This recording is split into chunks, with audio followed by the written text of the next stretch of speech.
Hey everyone, it's me. I want to talk about releasing ourselves from the guilt and shame of estrangement. And one thing we kind of forget about uh, this whole situation, and I thought about this yesterday, and I thought about all the facets of a diamond, and I thought about all the facets that were included in our children's upbringing.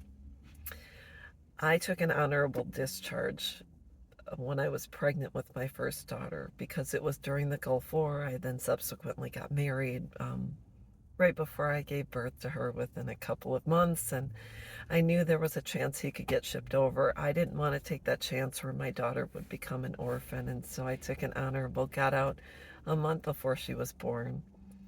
And I'm so glad I did. And then um, I was able to stay at home with her. And then when she was 9 months, or within that time period up until she was 9 months, my then husband got orders to go to Korea. And lo and behold, I get pregnant right before he left. So, because we had such an extensive phone bill, because back then it was a long distance international call, and it was $1,000 a month to talk to him when I was in the States and he was in Korea. And so I had to go to work just to pay for that phone bill. I worked at St. Luke's Hospital, and my oldest daughter was left with babysitters and things like that. And then he came home a month before I was, or a couple of weeks before, right before I was due. He was home for the birth, and then he had to go back. And but then I had to stay home because I had two babies. I so excited. I was sad when I had to leave my first daughter, and I was excited to then be home with both of my girls. And but yet, when we look at the lives of our children, if you stayed at home where they were in daycare or with babysitters, you have to remember there were many different hands in the pot when it came to raising our children.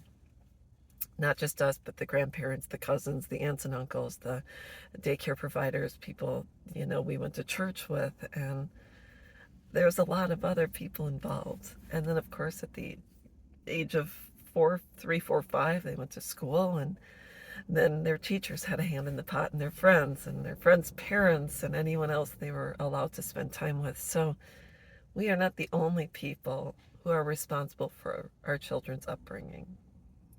But yet, when it comes to estrangement, for some odd reason, we are the ones to blame for any of their struggles, our imperfections. I don't know why everyone else is granted sainthood but us. And so I wasn't a perfect parent.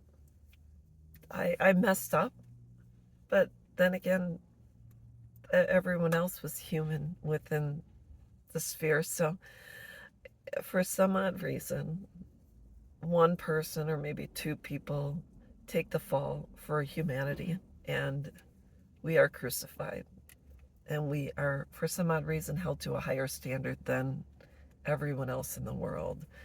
So I think it's simply because we were there when they woke up, went to sleep, and so that I will take responsibility for.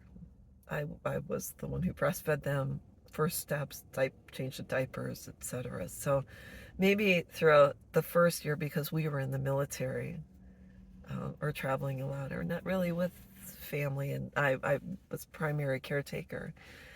I think that's maybe the reason why I am was chosen for them to estrange from.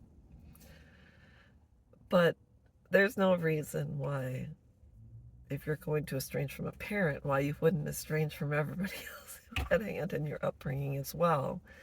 Or you can blame your parents, because after all, it falls on their shoulders. They're the one who raised your mom and dad. So, or your aunts and uncles who had a hand in how your parents were molded and shaped. So, or your parents' teachers. Let's go go as far as to blame your parents' teachers. So that's one thing we don't even think about. And so therefore, I can't take full responsibility for things that happened in my children's childhood. I did my best. My belief is that my children were not molested. They were not abused physically, emotionally, and mentally. if I failed them in some sort of way, or I failed to nourish or feed them the way they deserve to be or they want it to be, it's only because I am an imperfect human being who is trying my very best to give my children a safe home despite my own circumstances and despite the person I was married to. So that's all I wanted to say. I hope this helps. I hope you can rest assured and possibly start getting sleep at night and cry less, because there's nothing we can do to change the past. I can only change right now and my future. So that's it. I'll be back. Bye bye.